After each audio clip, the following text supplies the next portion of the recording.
I'm Doug Daugherty with Hamilton Flourishing.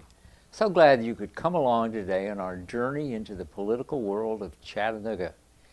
As you may or may not know, the city is having their elections on March the 2nd for mayor and 9 council seats, and there's 36 people on the ballot, including 15 that are running for mayor.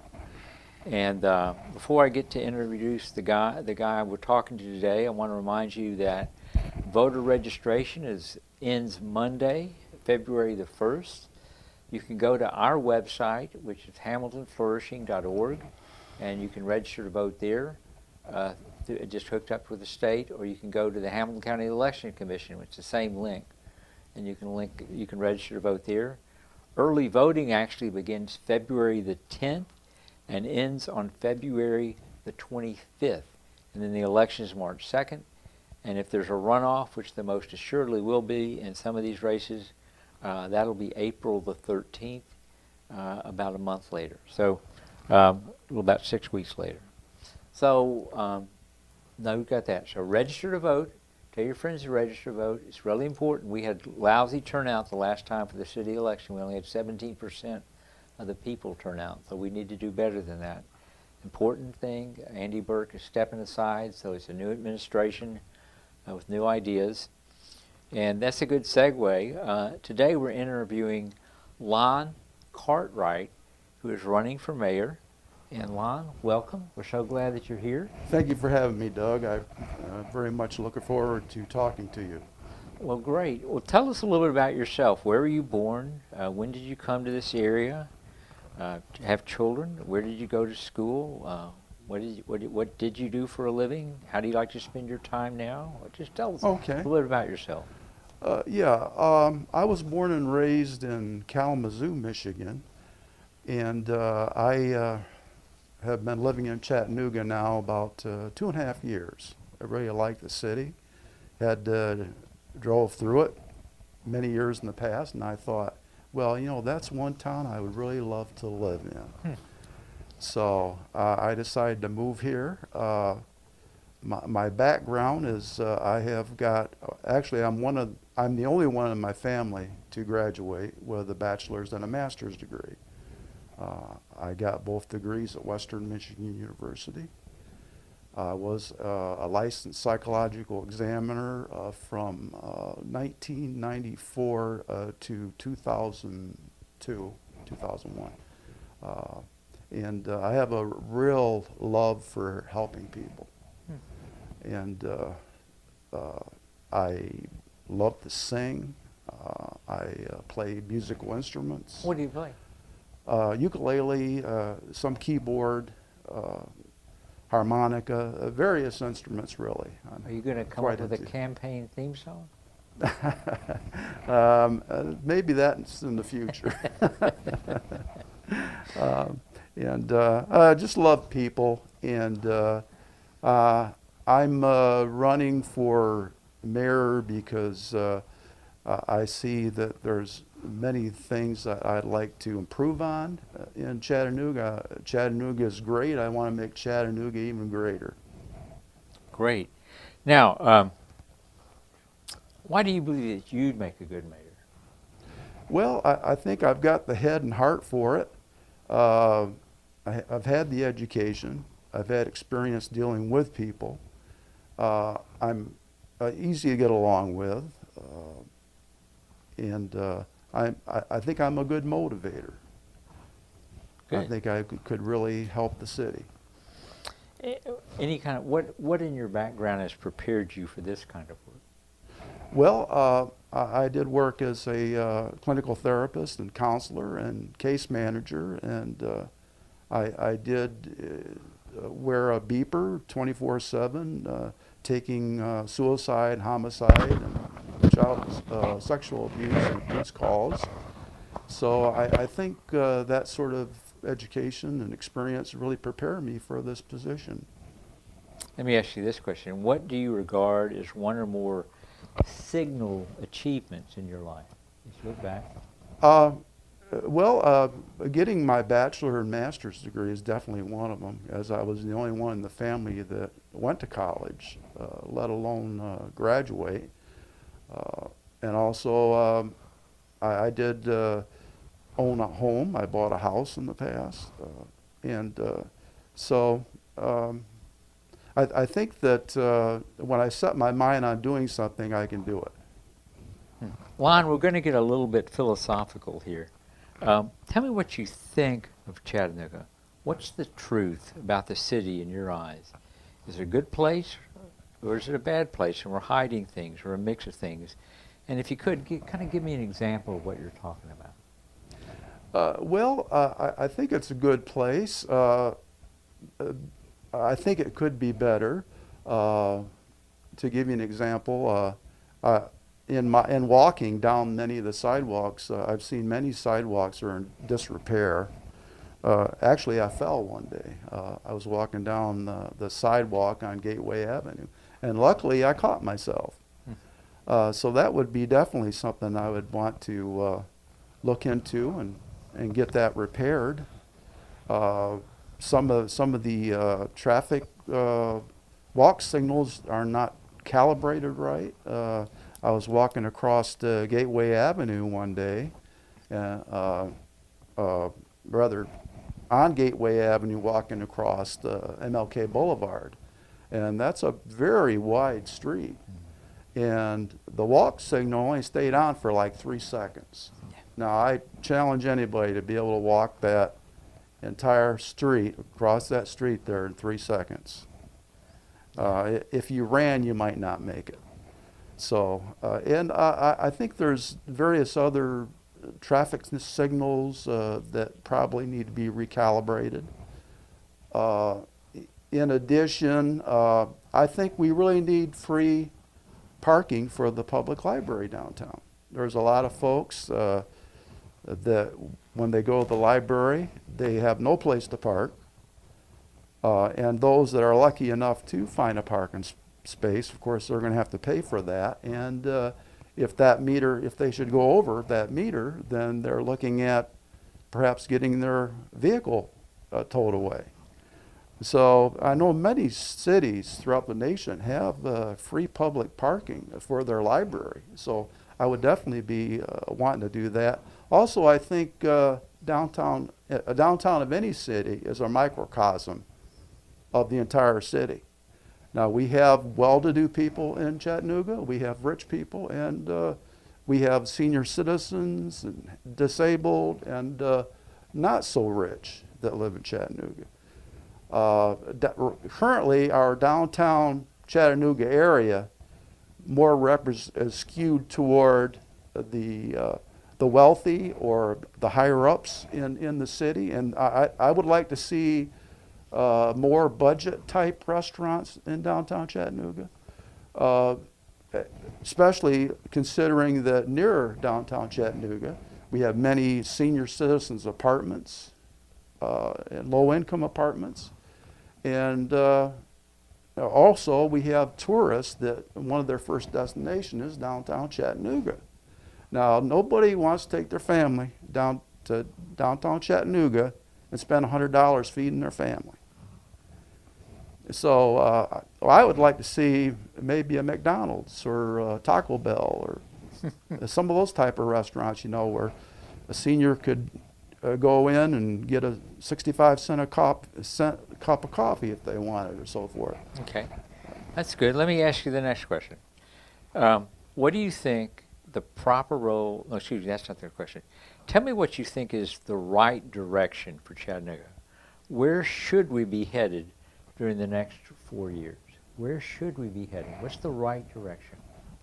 Well, we need to, like I said earlier, we need to make Chattanooga more equitable. I don't see there's enough equity there. That's definitely something I want to work at. As far as taxes, I'm not one that likes to increase taxes. And for myself, I try to be on a tight budget. And I foresee that being mayor, I would want to bring into my personal life to this. I would want to bring that to the city, and so I want to make Chattanooga more user friendly, and cut down on paperwork where I can, cut down on the red tape. That being said, just as it says in Luke 12:48, to whom much is given, much will be required. I think it only fair that if you're a millionaire, yeah, you should have to pay a little bit more in taxes. So, you know, I would want to be looking at that. I'm definitely not one who likes taxes. But if the need was to come to that, might possibly have to do that. We would try not to do that. Okay. What are the top 3 to 5 issues for you in this election? You've already talked about traffic and sidewalks and other. What are 2 or 3 other issues that are important to you? A real big one for me is, and I know some people aren't going to like what I'm going to say, but the Spirit moves me to say something about this. I've gone into places like Walmart and different restaurants, and there's at least 10% of the folks refuse to wear a mask. They're going in there, and I know some people think, well, that's my personal right, that's my personal liberty to go without a mask if I don't want to. What I say is public health and safety trumps personal freedom in some cases. Now, if you don't wear a safety belt, a seat belt in Tennessee, you're going to get a $10, maybe a $20 fine.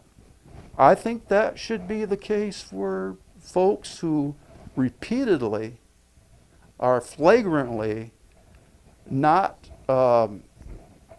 following the mandate that our city mayor and county mayor has given about the wearing a mask. I think it's important to wear a mask. I had a couple of friends. One is in the hospital, another is on oxygen because of this COVID-19. I take it very serious. And also, I would like to bring some anger management and sensitivity training to the police department. And I think it would be a good idea for high school and middle-aged school children to have a required course at least once a year in anger management and sensitivity training. You know, we could all use that. We need to get along. I'm a unifier. I'm not wanting to divide our city. And I'm willing to work across the aisles to every group to try to make for the best policy for Chattanooga as I can. All right. Anything else? Any other issues that you think are important? Top issues. I mean, there's things that are important, but just your sort of top tier stuff.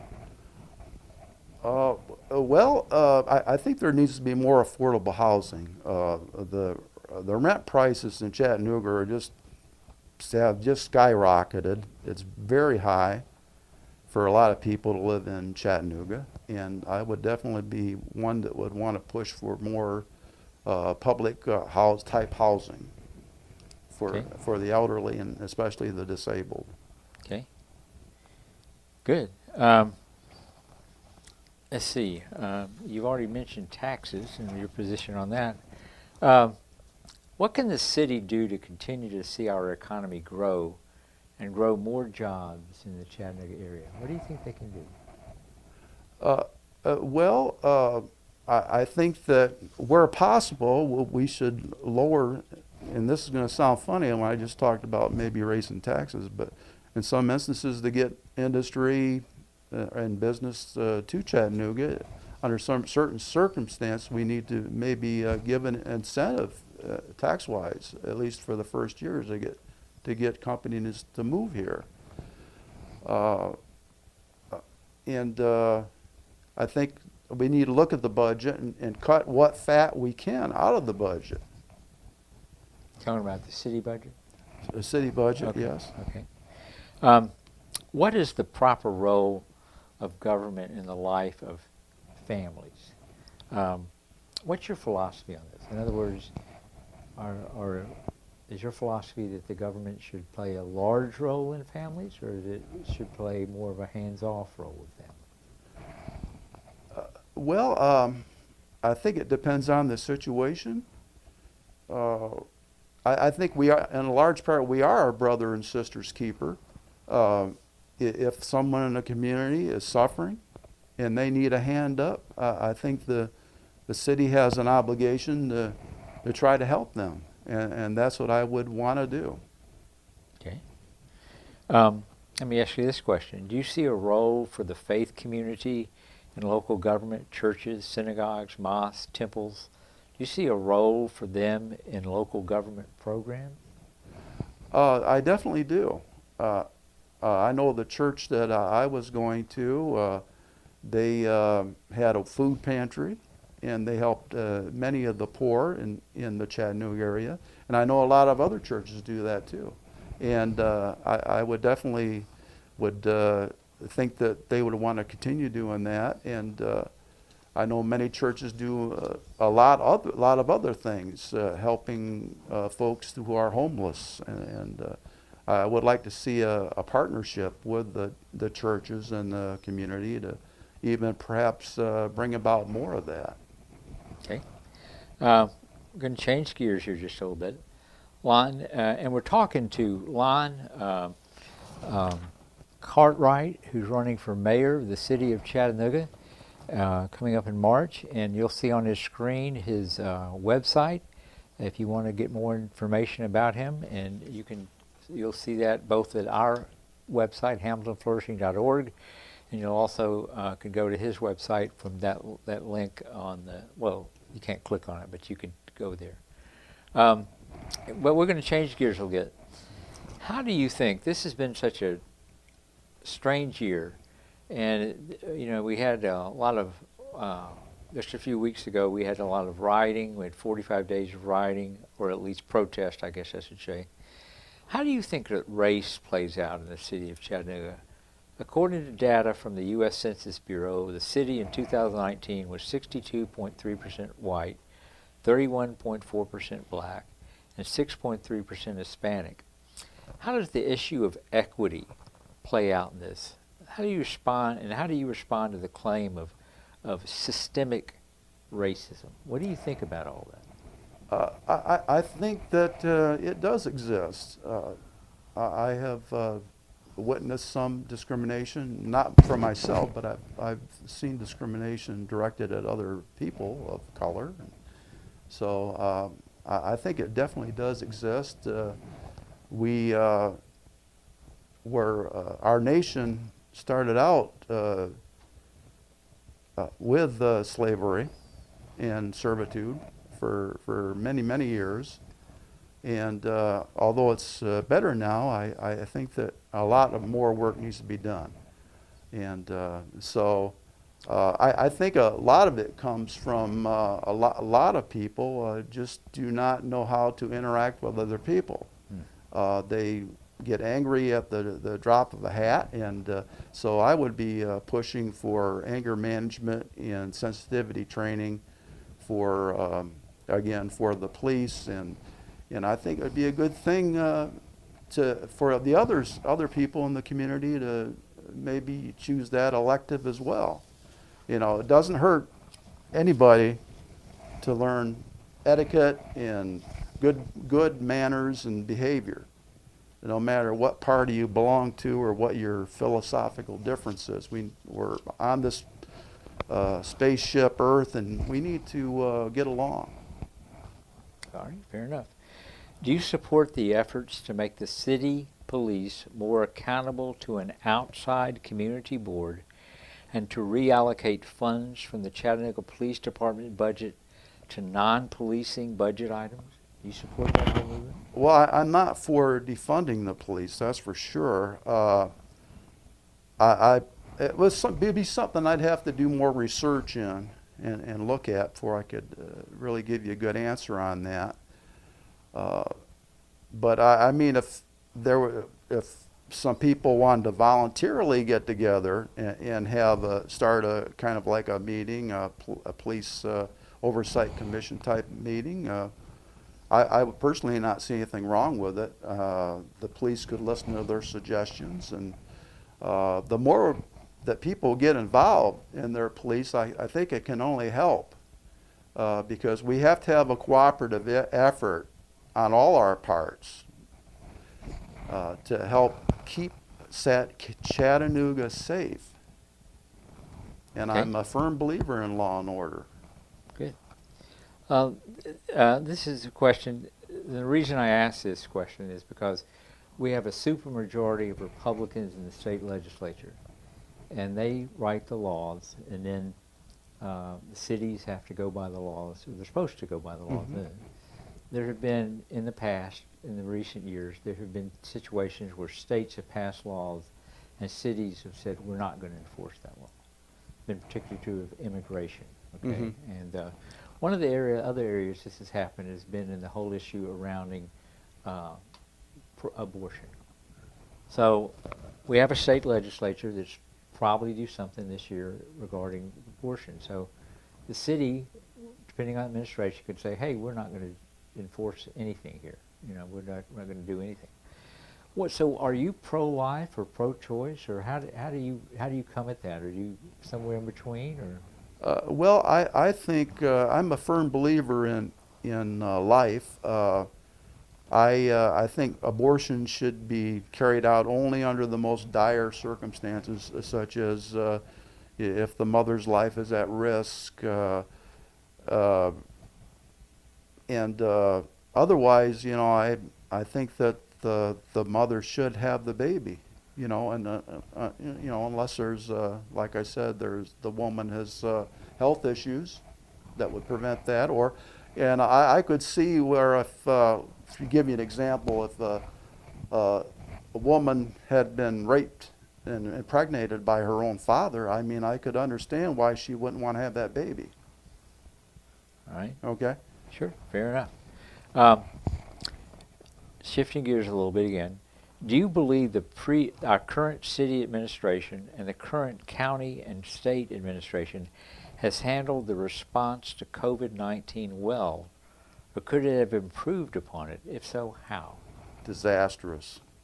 Disastrous. All these businesses closing, and it didn't have to happen. All that was really required was a mask mandate that had teeth in it, to get people to wear a mask when they go inside of a store or a restaurant. We probably would have maybe a fourth of the deaths we'd have, and we'd have all of our businesses would be open. Fair enough. There was no need for them businesses to close. There shouldn't have ever been any lockdown. Totally wrong. Glad to hear yourself express yourself. Another bit of a tough question. What's your position on the Second Amendment? Big deal around here. Lots of NRA people. And, Yeah. Well, I think we do have to have gun rights. I see nothing wrong for someone to own a gun, provided they're mentally healthy. You know, they're not a felon. They're not going to use that gun to go out and kill somebody. So I guess I would say that I probably wouldn't do a whole lot with that. With the exception, I might make it, I would definitely want to do more research in a person before I'd give them a gun permit. That I wouldn't have to say that. Okay. Because we have had violence, and unfortunately, it's one of those things that we're going to have to address in this world. well, let me go ahead and jump to this question then quickly, because it relates to the shootings in Chattanooga. We are one of the most violent cities in America, according to the FBI statistics. We're way above the national average. And it's because of all these random shootings. I mean, almost every weekend there's drive-by shootings. Somebody shoots into a house. A couple months ago, 3 children were shot, and they said the police said it was intentional. What is your, how would you approach the problem of shootings in Chattanooga? Well, I'm not talking about domestic violence. I'm talking about these yeah. drive-by shootings and things like that. Yeah, a lot of it comes from just people not being able to handle their anger. That's why I'm really pushing for anger management and sensitivity training. Some people just, they can't hold in their anger. They let it out in very, very inappropriate, adverse ways, and that is something that needs to change in Chattanooga and throughout the world, really. Okay. Change it a little bit more. Do you believe the city is doing enough to help the poor, disabled, or mentally ill? What is your philosophy of the role of government in such a thing? Well, I'd have to do more research on that but that I know of, so far Chattanooga seems like it's handling pretty well, but I would have to do more research before I could really say anything about that. But I think government's responsibility is to put in place a set of rules and policies that's going to benefit the population. Okay. Just a couple more questions. Actually, just two more. What will you advocate as far as affordable housing within the city? I think you already mentioned incentives. Was that, you'd like to see them build more incentives for jobs? No, that was for jobs. What about the housing thing? Oh, definitely build more housing for low income and senior citizens. Yeah. And the disabled. Yeah. Needs to be more of that, not less. Yeah. Okay. And that's actually my last question. Any last words from you, Lon? Well, if I'm elected to mayor, I will do the very best job I can to make sure that Chattanooga is a fair, equitable city, and that we have more economic growth, and I would also want to bring more tourism here. Okay. Lon Cartwright, thank you. Good luck on March 2nd. Lon is running for mayor of Chattanooga, and the election is on March 2nd. And if you haven't registered to vote yet, it's open until February the 1st. You can do that. If you want to get in touch with Lon, we've been putting up his website on the screen. You can get in touch with him there. But Lon, thanks for coming. Thanks for being here. Well, you're welcome. We I'm glad to appreciate be it, here. and good luck to you. And thank you for watching Hamilton Flourishing.